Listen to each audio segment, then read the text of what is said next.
Hi, this is video number 209. Withdrawal Warriors Worldwide, a Fellowship. Purpose and Identity.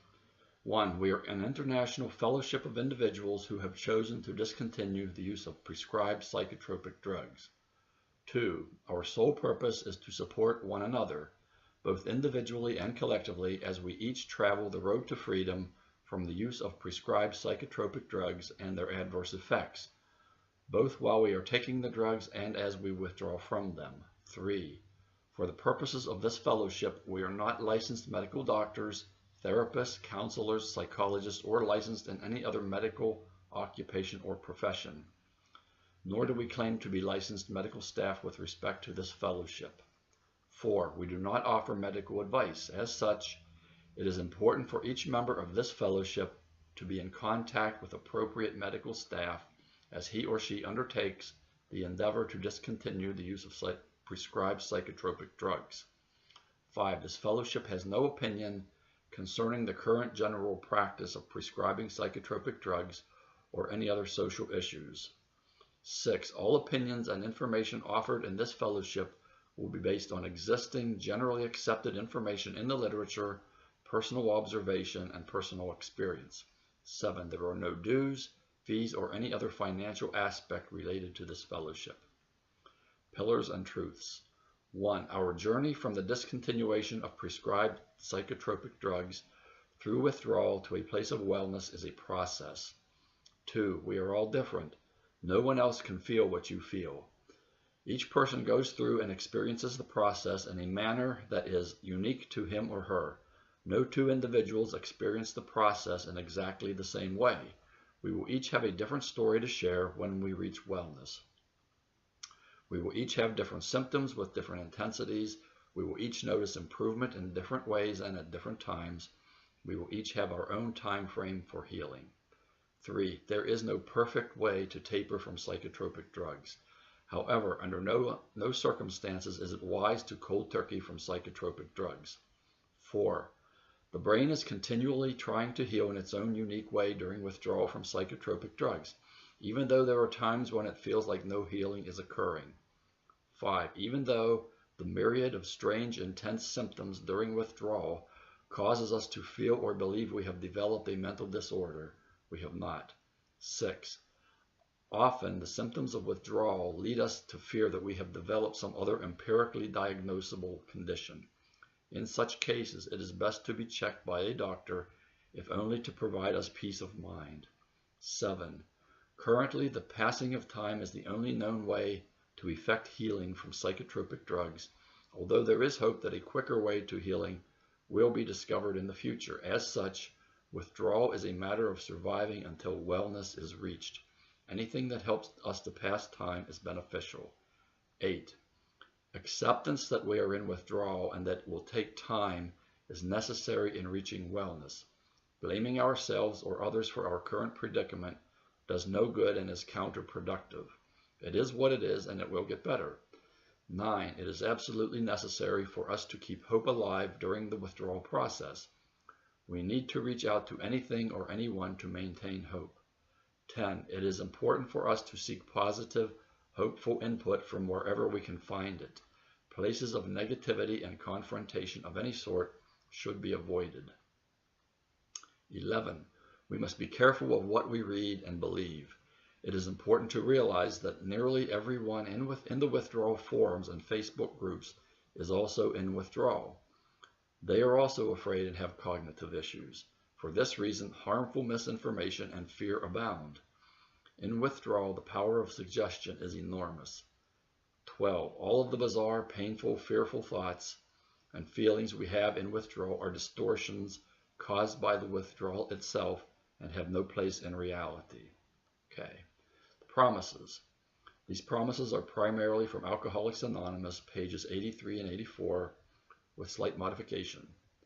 1. If we painstakingly adhere to these pillars and truths, we will each make it to the place of wellness and will be amazed when we get there. 2. We are going to know a new freedom and a new happiness. 3. We will not regret the past nor wish to shut the door on it. 4. We will comprehend the word serenity and we will know peace. 5. No matter how far down the scale we have gone, we will see how our experience can benefit others. 6. That feeling of uselessness and self-pity will disappear. 7. We will lose interest in selfish things and gain interest in our fellows. 8. Self-seeking will slip away. 9. Our whole attitude and outlook upon life will change. 10. Fear of people and of economic insecurity will leave us. 11. We will intuitively know how to handle situations which used to baffle us. 12. We will realize that God has done for us what we could not do for ourselves. Are these extravagant promises? We think not. They will always materialize as we reach wellness. Okay, this morning I went to a men's breakfast. It's the first Saturday of every month. A group of guys who used to all go to the same church, they would meet for breakfast. And then I think 2 of them still go to that church, but others, a lot of them have like separated and gone to different churches, but they still meet. My buddy Harold's one of them, so Harold has invited me the last few years, like whenever they have it, he will usually invite me. So there were 6 of us there today, had a pretty good time. It's funny because, I mean, after we were done eating, we usually have a time where like we just talk and stuff. And Harold turned to me and says, I'm going to put Don on the spot right now. I'm going to ask him to share like what I do. I have talked to Harold a great deal about this website and, you know, the writings, and he knows what I've been through, and he knows I do videos. I tell him like, well, I've been doing videos every day now, and he just thinks it's amazing, and it is amazing, you know, because he knew me before. He knew me in withdrawal. He remembers he was my best friend, and he would call here, and it got to the point where he knew I wouldn't talk to him. He knew it. And so he would just say, I'm going to leave a message. You don't have to talk to me. That's okay. I'm just checking in with you, like hoping you're feeling better and like that. So he really, really has been a good friend through all of this. He's been with me from way back, like when the poly drugging started in 1997. That's when we started meeting Thursday nights. We would meet then, and many, many times we would meet. I would just sit and shake, and he would do all the talking. I wouldn't even talk. I was just too afraid. He would just talk, and I would sit there and shake. And over time, like, I got better, and then he went through some issues then after I started getting better with his marriage and that, and then like over time he started working at nights, so we couldn't meet in the evenings anymore. For a few years we didn't really meet at all. We kept contact though. We kept our friendship alive, mostly him calling me when I was sick. And then one time, like, somehow for some reason we said, like, well, how about we meet every Wednesday night now? And so that's what we've been doing for like over a year now, probably a year and a half or so. So anyway, I got to share my story, and I told him, I said, you're not putting me on the spot. I'm used to this. I've told many people, many groups, many individuals, anybody who will listen. I tell them my story. I tell them what happened to me. I tell them what I went through, how absolutely horrid it is, how the suffering is so incredibly indescribable. And they always, guys just sit there, or women, they sit there and they just look at me like they stare, because they can't relate to what I try to describe. I told them, I sit in videos and I talk to people, and I have written like millions of words. I wrote a book. I said, I have never been able to describe how absolutely horrid this experience is, this withdrawal. I said, you can't, unless you've been there, you just cannot even begin to comprehend it.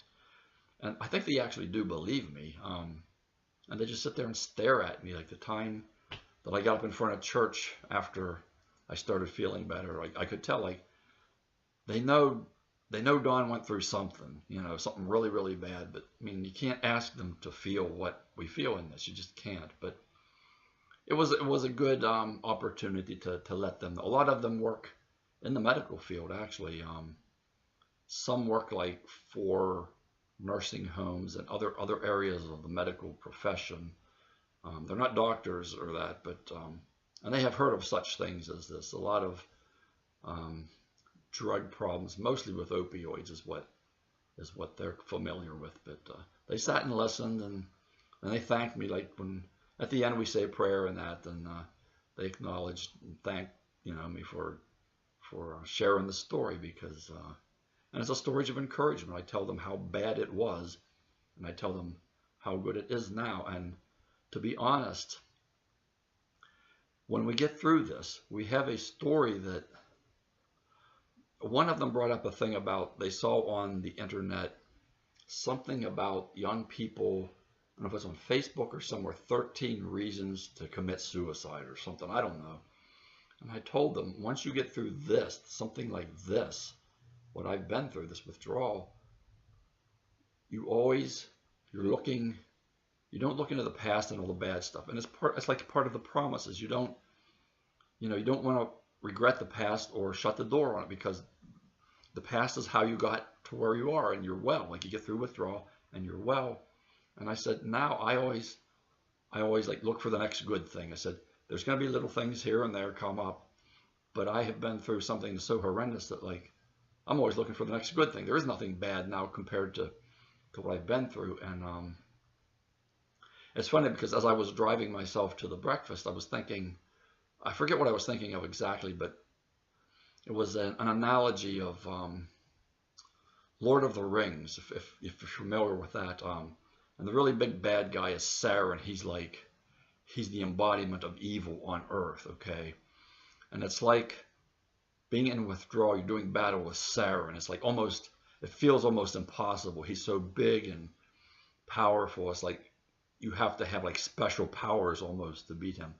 But in the end, like the ring gets destroyed, Sauron is destroyed, and when you're out of withdrawal, it's like when something comes up, like something that would freak out a lot of people who haven't been through withdrawal, it's like, like, I have battled Sauron, I have beaten the absolute worst monster there is. And it's almost like these little things are like little orcs or something. Like, orcs are like the little bad guys of Sauron's, and it's like beating an orc that doesn't even have a sword or anything. So like those things, like when little things like that crop up, it's like nothing compared to, you have won the big battle. You've kind of like won the Super Mario game, and like whatever is left is like so simple that it's not even worth. It's more of an opportunity now. Things that come up are more opportunities for me to not conquer them, but just to get through them, on my way to the next good thing. It's kind of like that. Anyway, I got to share my story this morning. That was pretty cool.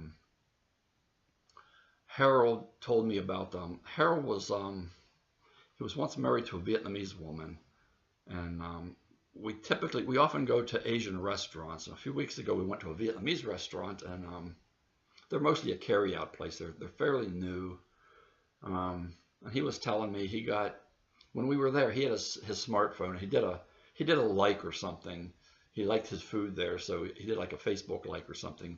And he was over there a couple days ago, and they remember his picture from when he was in there with me that time. And they also said, you were with that other guy that, and they described me in that. But and that made me think of the in that particular restaurant, the restroom. I had to get up. I was done eating like the night we were there. I went over to the restroom, and I'm looking for the light, like inside, like the switch, and there is none. I gotta go. So I think, well, I think I did actually manage to lock the door, and I came back out, and Harold, I think he must have known I was in there he knew like I couldn't turn the light on, and he came over and he says a lot of these places, like Vietnamese places, the light switch is on the outside. And he showed it to me. I said, well, now's the good time to tell me, And then like we went back, I just started laughing, and that was pretty funny, because there was no light, but when you got to go, you got to go. So and he brought it up again this morning. It was funny, because it's stuff like that's just funny to me. Grandson's over today. He was here earlier. He's going to get his hair cut right now. He's coming back. I will have him by myself because my wife's going to a baby shower. So I bought him on the way home from the breakfast this morning. He's into this Minecraft thing big time. And I went to this place, Books A Million, BAM it's called, and asked for like Minecraft for Dummies. So the guy showed me like another bookshelf, and then on there was a lot of little kind of like toy characters of different Minecraft characters. And he likes this one. I was pretty sure it's a black one. It's called Enderman. Kind of looks like a sort of like an octopus, but not with 8 limbs or anything. But so I thought, well, I'm going to get this, and so I got one of those for him, and I gave it him as a surprise on his way over to get the haircut. He can play with it. He thought that was great, so he's coming over later and after his haircut, and Pappy and him will be hanging out together here this afternoon for a few hours. Let's see what else. Okay, I'm working on my list of symptoms, and I'm trying to take my time. There's a lot of symptoms, and I'm doing it in a different way. And my list is probably going to end up being, I suspect there will be several hundred things on it. And it's not going to be like a standard symptom list. It's going to be a little different, something that I kind of wish I had when I was going through withdrawal. There's a lot of the things like symptoms listed. It'll be something that like, it's just one word, but it represents all kinds of thoughts and feelings. So what I want to do is maybe put thoughts and feelings on this list to make it a little bit more personal, to match your personal experience, things that you may have thought or felt. So I'm working on that. I want to take my time. I want to make sure it's right. I got a couple emails that I'll talk about here a little bit. Okay, the first one, I think it was yesterday or the day before, I had gotten an email from someone, and I read it here. It was a lady who is also, she's in withdrawal. She's been off for quite some time, but she's also taking risperidone and gabapentin, and I think Vistaril. Yeah. And she was like, she had developed this horrible akathisia in the last month or so, worse than it's been in a very long time. And I had responded to her email saying, like, if I were you, I probably would try. She was asking about the risperidone. I thought, well, I probably would try coming off fairly quickly just to see, because sometimes an antipsychotic will do that. It will give you akathisia by itself. And that's the thing in this. There are no rules. You have to feel your way through it sometimes, and there is no set answer from anyone. No one actually knows until you almost have to try something and see if it's going to work. So anyway, I said I would probably like try to get off the risperidone and see how it goes for a few days. So I said I would give it a shot. But then this morning I got this, or no, yesterday morning I got, hi Dawn, as of Thursday at 1 p.m. I've been having windows. Okay, I was out and about, and with my husband yesterday and today. Amazing. Had a nasty wave at 6 p.m. Then a nice window again, and another wave is brewing. I'm trying not to think about what tomorrow will bring. I might just hold off on adjusting my meds. Just thought I'd let you know. You need to hear encouraging news too. Okay, and that is very encouraging. And then today, like, she wrote to me this morning, is another wave. Okay, she kind of felt it brewing though. But there is something to be learned from, this experience she's having. It's evidence that there is extreme variability and unpredictability in all of this. Anything can change in a moment. It can go from bad to good in just in a moment, almost at the snap of a finger. I can barely do that. And it can go the other way too. You go from window to wave and wave to window, just within moments. It is amazing. I've seen it firsthand in people too. It is incredible.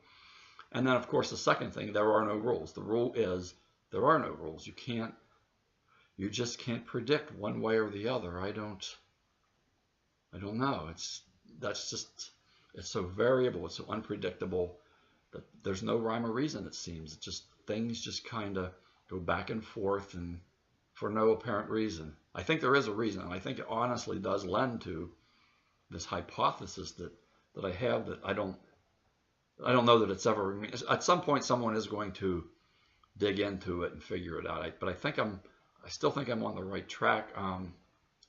Anyway, this morning she was asking me about, why do you think, the risperidone, you would just kind of like cold turkey it almost. It's a very low dose that she's taking. And now I'm thinking, like, with this, and she had the window in that's evidence that she is healing, that the antipsychotic is not holding her back as far as healing goes. Some people get stuck in like many months of withdrawal without hardly any kind of relief. And someone like that, maybe if I were like that, I would maybe try to get off of something, and especially an antipsychotic, and just see. I mean, when I did things like that when I was in withdrawal, I knew pretty quick if it was a good idea or not, just by how I felt. So anyway, she had some good window time there, and that's great. It's an indicator of healing, and that tells me that whatever else she's taking it's not like got her in a place where there is no evidence of healing and there is no relief. So I probably in that situation would not even mess with other things, because it shows she is healing, and that at some point when she is healed, then coming off of those other things it'd be a good idea then, probably. That's how I would look at it. Okay. Next email. Okay, I got this one on, this actually was on my personal email. Someone who had lived up in the north somewhere, and went down to, she's in Florida now. Hi Don, how are you? I hope all is well. I completed 10 months off Klonopin this past weekend. I was wondering if you experienced a dizzy, boat, drunk feeling.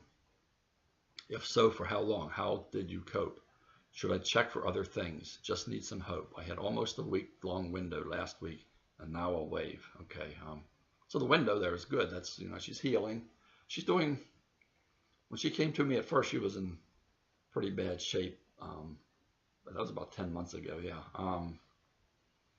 But the dizzy, boat, drunk feeling, the boaty feeling, I had that. Yes, many people get that.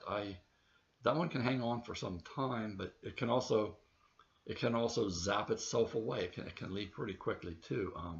That one's pretty common. I had that.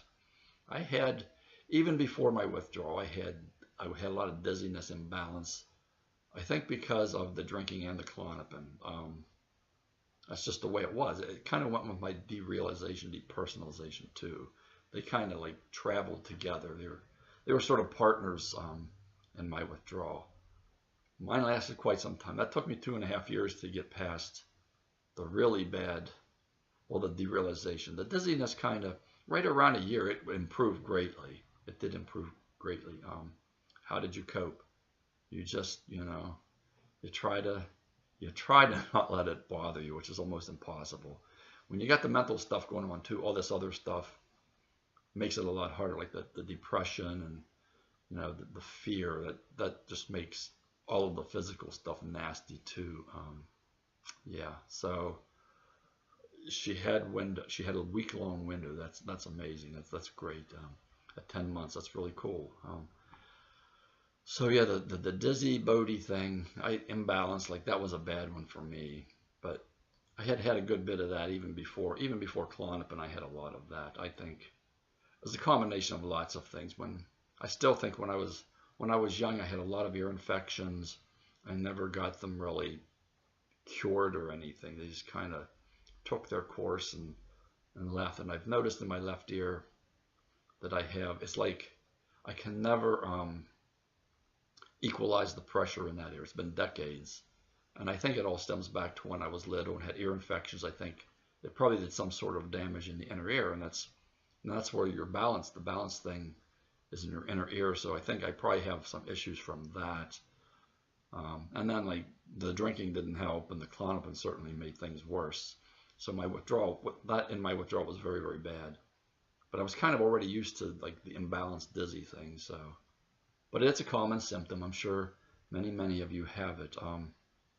Anyway, the symptom list, it's getting to be kind of like interesting for me now, because I list like a certain general thing, and then under it like different things I've gotten in emails, like people describing this or my own description of some of these things, because if I would put all the things together, that all of the symptoms, probably over the course of my withdrawal, 100 at least. There was, when I got out of the hospital, I've talked about this before, that list from the group TRAP, I think in the UK, I had almost every single one of them. And there were like dozens of things on there. I had almost everyone. There were a few that I didn't have. One that really bothered me a lot, and it was like this, everything tasted like metal, everything. Because I got out of the hospital, it was a Super Bowl weekend. I thought, I'm going to go get wings, and it's going to be great. It's going to be awesome.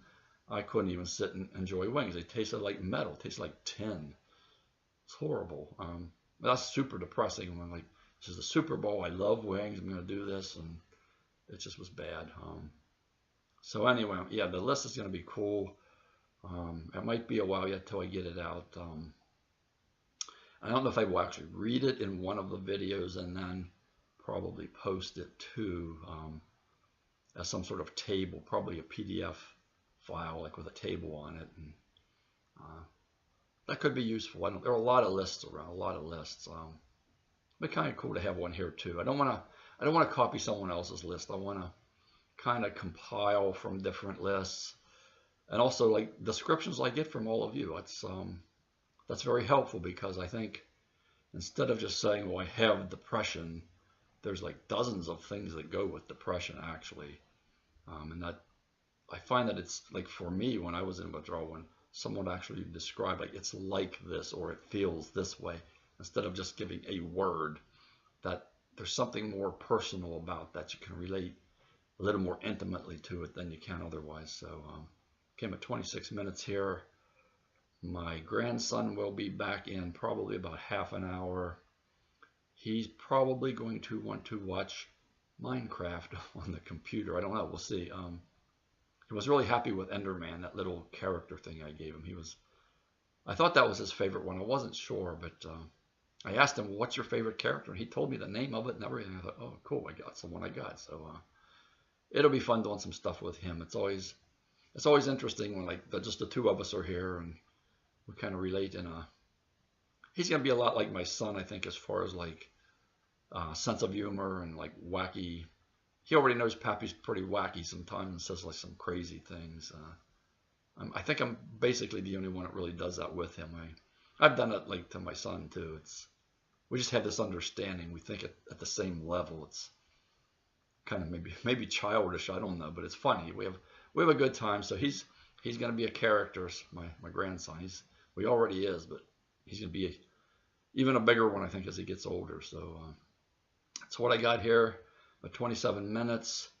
Very cloudy day today. Breezy, raining now. So kind of raw outside for me, but.